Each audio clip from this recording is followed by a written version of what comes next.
Good point. Good morning. It's 9 o'clock. And first this morning, we are going to continue our coverage this morning of warfare in the Middle East as the conflict continues to expand. U.S. and Israeli forces continue to carry out airstrikes in Iran, while Iran has attacked the U.S. embassies in both Saudi Arabia and Kuwait. And so far, 6 American troops have been killed in action during this operation. President Trump has suggested that this campaign could last more than a month. Coming up at the top of the hour, we will be continuing our coverage of this.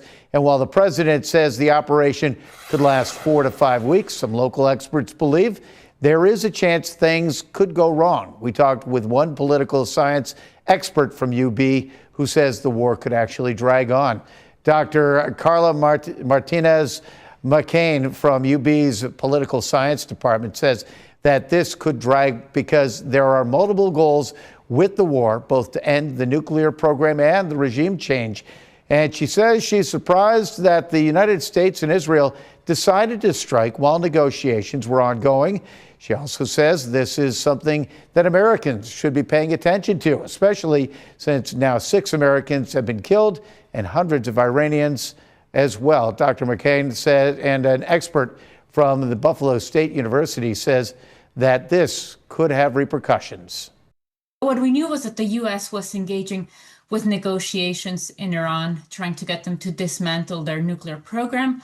And so in a sense, we knew that there was a crisis happening, but it was somewhat unexpected because this happened as the negotiations were still ongoing. We have major allies in the Middle East, and their well-being and their defense matters to us. We are in internationally binding agreements with other countries and nations, which are very serious. And Professor Hawk is also concerned about the global economy if this war continues to drag on. We also had the opportunity to speak with an Iranian grad student at UB. She says she wants the war to be over soon, but with the regime change and a hope for freedom in her country. Well, the man at the center of a high-profile case nationwide who admitted to killing his ex-girlfriend and sparking a multi-state manhunt has been sentenced to 25 years to life behind bars. Michael Burham shot and killed Kayla Hodgkin while she was sleeping in her Jamestown home in May of 2023. He then kidnapped a couple in Pennsylvania at gunpoint, leading police on a 13-day manhunt. He was eventually arrested in South Carolina and taken to prison in Pennsylvania, where he managed to escape later that summer, leading to yet another manhunt. The Chautauqua County DA says the goal right now is for Burham to die in prison.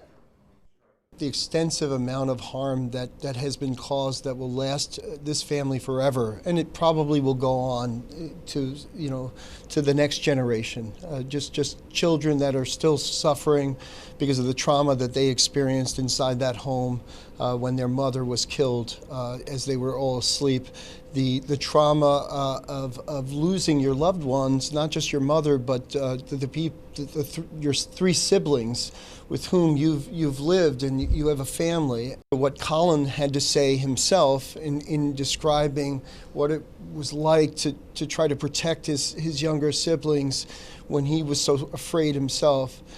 It's just overcoming for all of us with emotion that somebody could exact that level of harm against a family for reasons that still boggle the mind. Burham is already serving a sentence of 25 to 50 years in Pennsylvania. He will serve his New York and Pennsylvania sentences concurrently. Well, it is now 9:04 on Daybreak, and significant news for this year's midterm elections in New York State. In a win for the GOP, the Supreme Court yesterday stopped the redrawing of district lines in New York, blocking a lower court decision that would have likely flipped a Republican congressional district in New York City to a Democratic district. A state judge had ordered the boundaries of the Staten Island-based 11th district to be redrawn. After the ruling, the district dilutes Black and Latino voting strength in violation of the state constitution. Well, the Supreme Court granted GOP Representative Nicole Maliotakis in her emergency application to block that ruling. As the litigation proceeds, the GOP has a majority in the House of Representatives, but by just 4 seats, making this a significant decision, not just for New York State, but for the entire country. And this morning, the West Seneca Police Department is sharing some dramatic body cam video during a fire that heavily damaged two homes on Osgood Avenue. The home where the fire started had a garage fully engulfed in flames, spreading to the main living area and attic. The homeowner was able to get out with just a minor burn. Then the fire spread to a second home where officers helped an older person with limited mobility escape before conditions worsened. Thankfully, nobody was seriously hurt. The General Mills factory in Buffalo is left with thousands of dollars in damage after a fire yesterday morning. The Buffalo Fire Department says the blaze began on the roof on top of a hopper unit because of malfunctioning equipment. Crews quickly got the flames under control before they could spread, and the fire department says no one was hurt, but the damage is estimated at $10,000. The West Seneca Police Department also shared this dramatic body cam, which we just showed you. Once again, two homes on Osgood Avenue heavily damaged. The home where the fire started had a garage fully engulfed in flames, spreading to the main living area and attic. The homeowner was able to get out. The fire spread to a second home where officers helped an elderly person with limited mobility escape before things got worse. And once again, nobody was seriously hurt. Well, the New York State Office of Cannabis Management has issued a recall on dozens of adult-use cannabis products sold at licensed dispensaries across the state.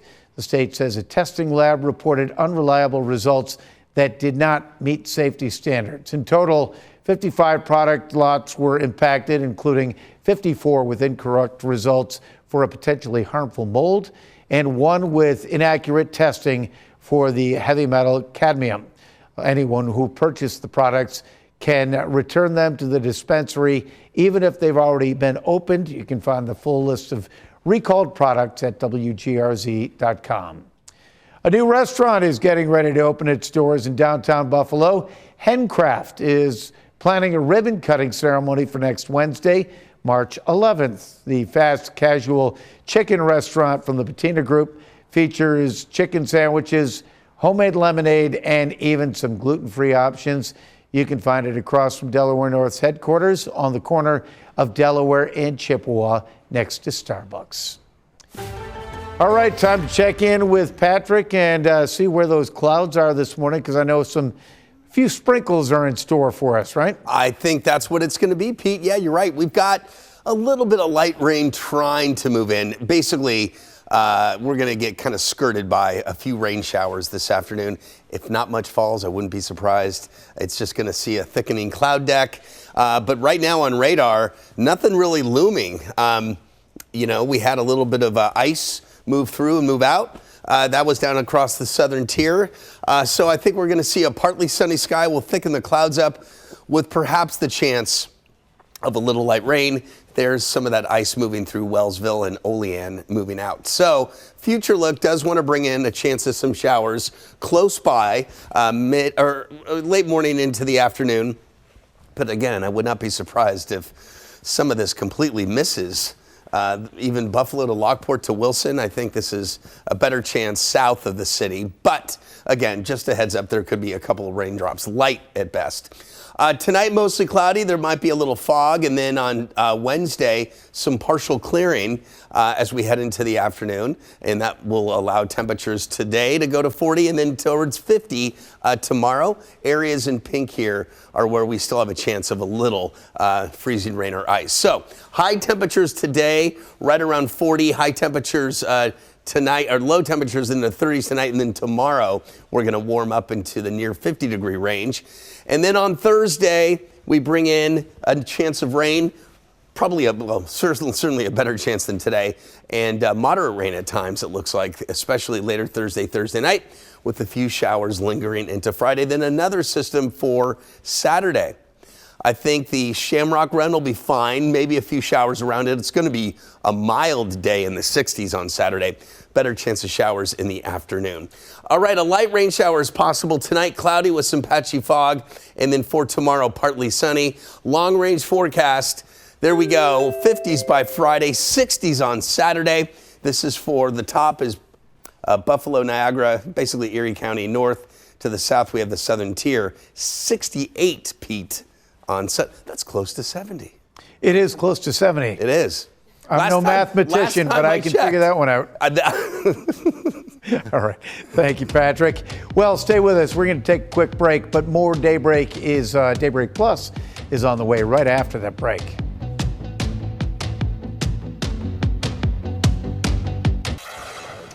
All right, welcome back. 9:12 now on Daybreak Plus, and the Sabres return home tonight for the first time since the Olympic break. It's been a month since they've played at home, and they're getting ready to honor 3 Olympians with a celebration at KeyBank Center. And Rob's here to talk a little bit more about what we can expect. TNT night at the arena, right? TNT indeed. They've got the rally towels all set out already, ready to welcome fans in for the celebration. A special one for Tage Thompson, obviously his initials on those rally towels, celebrating this gold medal win. The pregame ceremony is going to be before puck drop, so before 7 o'clock, before they face the Golden Knights. And just like Jack Hughes did, we say 3 Olympians are going to be honored. That's because the Golden Knights players who are on this team, Noah Hannafin and Jack Eichel, both present for this one. No need to rehash the relationship between the Sabres and Eichel, but Thompson made sure to mention this week that he wants those in attendance to celebrate this win regardless of what colors are on in KeyBank Center, but the red, white, and blue. I would hope that there would be a positive reaction. I think we did something great for this country. I know he gave everything he had to this organization when he was here. Obviously, it didn't end the way anyone wanted it to. But with that being said, he put everything he had into this city, and he put everything he had into that USA team, and he wore the crest proudly. So I would hope that it would be a really good reaction for him and Noah both. And here are those rally towels in to explain. TNT, Tage Nathaniel Thompson, his nickname there. The Sabres play their next 6 of 7 games at KeyBank Center, and in the words of head coach Lindy Ruff just yesterday, this team just keeps getting better. So we'll see how things go tonight. One notable thing, too, we asked U.S. women's gold medalist and a Gettsville native, Haley Skamura, what her plans are if she's going to be at this game. Not tonight, she said. She's got a busy schedule with the PWHL and the Montreal Victoire guys. So she's hoping to make a homecoming at a Sabres game, ideally, but at least in the next few months. Yeah, that's the thing. I mean, they've got busy schedules. Yeah. When you look at the women's team and they had to decline the offer to come to the White House, there's half the team's still playing college hockey. They've got the professional women's hockey league as well. Great hockey, too. What was she doing in Montreal? The what? Victoire, the Montreal Victoire is the PWHL team there. Oh, okay, that's it. Gotcha. Okay. Yeah. Yes. Yeah. Gotcha. She was playing hockey. Yeah. Playing hockey. And they're busy. They've got a full schedule just like I don't know all of these acronyms, so I'm learning. Yeah, Professional Women's Hockey League. Got it. Okay. But yeah, 7 o'clock just before puck drop tonight. Going to be a nice time. Yeah, we'll have an interpreter next time we talk hockey for you, Pat. He's all French over here, like Victoire. Ooh. Poutine. Anyway, 2 on your sides, Nate Mills actually spoke with Haley about her experience from the games, and here's his story. Nichols School graduate Haley Skamura, like many, is a proud Buffalonian. I always tell people I'm from Buffalo, New York. I never say just New York. And now she's a gold medalist, too. But unlike her 2022 Olympic appearance, the Skamura family was in attendance to see her dreams come true in Milan. The moment was also celebrated over 4,000 miles away in her hometown. Skamura feels the loyalty from Western New York, and she's still basking in it. They are very proud to be from Buffalo. And they're proud of their Buffalo products that, excel on the world stage and, on the professional stage and whatever stage that might be, they're supporting it. It's so nice. It's like getting the gold medal again, I just get to keep celebrating it. I get to keep reliving the moment because it was obviously one of the most incredible moments of my life. And so, any excuse to celebrate it again, I'm down. Skamura says her Olympic dreams can be traced back to her youth travel team, the Wheatfield Blades. But the road to Olympic glory is one rarely traveled or even considered by girls in youth sports.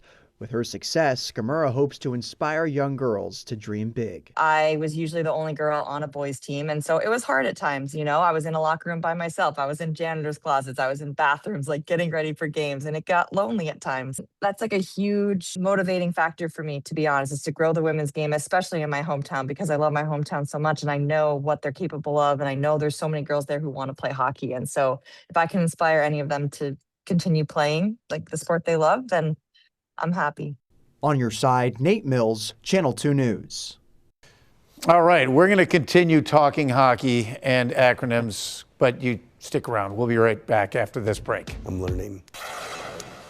All right, welcome back. 9:19 now on Daybreak, and earlier this morning, that happened, a total lunar eclipse. This is a picture that one of our producers, Jenna, took, and this is a picture from the Griffith Observatory. Just kind of a cool sight, but it was a little muted here in Western New York, unfortunately. And that's the Griffith Observatory, I believe, in Los Angeles, right? I'm assuming? That's the only one I know. Yeah. Okay. They had a little better of a setup because the sky was really, really dark still, because the eclipse there started at 3 in the morning. Our eclipse was 3 hours at the same time, but, 3 hours later. And so the sky wasn't completely dark. It was kind of getting lit by the rising sun. So it wasn't as dramatic as it could have been, but still beautiful to see. That kind of blood red orange that we saw. I know the last time we had a lunar eclipse here, Pete, the sky was darker. I think it was, obviously closer to the winter solstice, so we had a dark background. And I remember it being really dramatic because it was like this big orange moon. Again, it was just the sky was already lighting up. Not to mention the fact that when it hit peak, the sun was about to set, or the moon was about to set. Lower in the horizon, kind of harder to see. Yeah. But still, it was cool. Right. It was very cool. Enjoy the pictures. Yeah. There are pictures out there you can enjoy. There you go. All right. Well, we're going from the blood moon to the wearing of the green. It's almost that time as Western New York gets ready for the St. Patrick's Day celebrations. The Valley Community Association is hosting once again its 31st annual Old Neighborhood St. Patrick's Day Parade. That's next Saturday. And as organizers put it, it's always a family affair. A good portion of the people in the parade are people and businesses who grew up or still remain in the, involved in the neighborhood. And a lot of the houses and a lot of the people who live there have lived there for generations. People stay in their houses, they buy their parents' houses, they stay in the neighborhood, so they know everybody intergenerationally. So everybody knows everybody. And the parade steps off at 11 a.m. from the Valley Community Center, making its way back up South Park and down Hamburg Street through the ward. And it is always a sight to behold. And you know what? I always said, Patrick,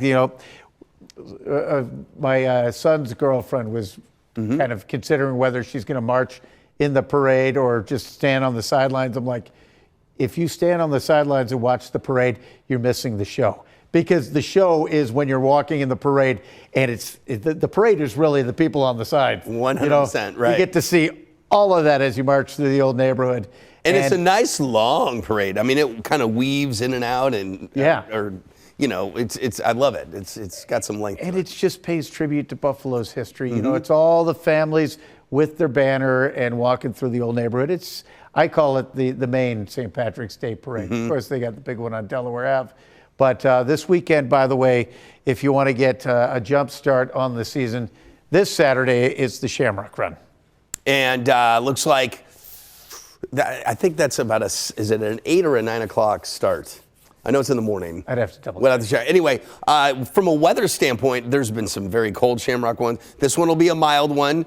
Temperatures probably in the 50s during race time. That's the day that we get into the 60s in the afternoon. There might be some rain showers around, but other than that, it should be pretty good. All right, good. Thinking ahead into summer, Perry's Ice Cream has unveiled new flavors. The company just introduced ice cream cake. It is an icing flavored ice cream loaded with cookie pieces and sprinkles. They've also got Supervillain, a fruity swirl of grape, orange, and green apple. And there you go, fruity candy ice cream bars as well with blue raspberry swirls. You can find them all right now at grocery stores across Western New York. I felt like I was going to roll right into the Lucky Charms with, yellow moons and green clovers. That's right. But anywho, also, Dingus Day. We're getting ready for Dingus Day already. Is that coming up? Yeah, well, it's coming up in a month or so. Okay. But registration is now open for the annual Dingus Day 5K. Matt Urban Human Services will host runners Saturday, April 4th at 10 a.m. The race will start near the Buffalo Zoo and finish at the Parkside Lodge. And, of course, there will be a post-race celebration with that Polish delicacy, pizza. Music and more. Information can be found on our website, WGRZ.com. But, on the actual Dingus Day, you'll get your fill of kielbasa and pierogi, I'm sure. All right, this week is also Women in Construction Week. Oh. Construction is a field where women make up just about 11% of the workforce. But two on your sides, Kelly Dudzik has more on one Western New York woman who's hoping to encourage others to follow in her footsteps.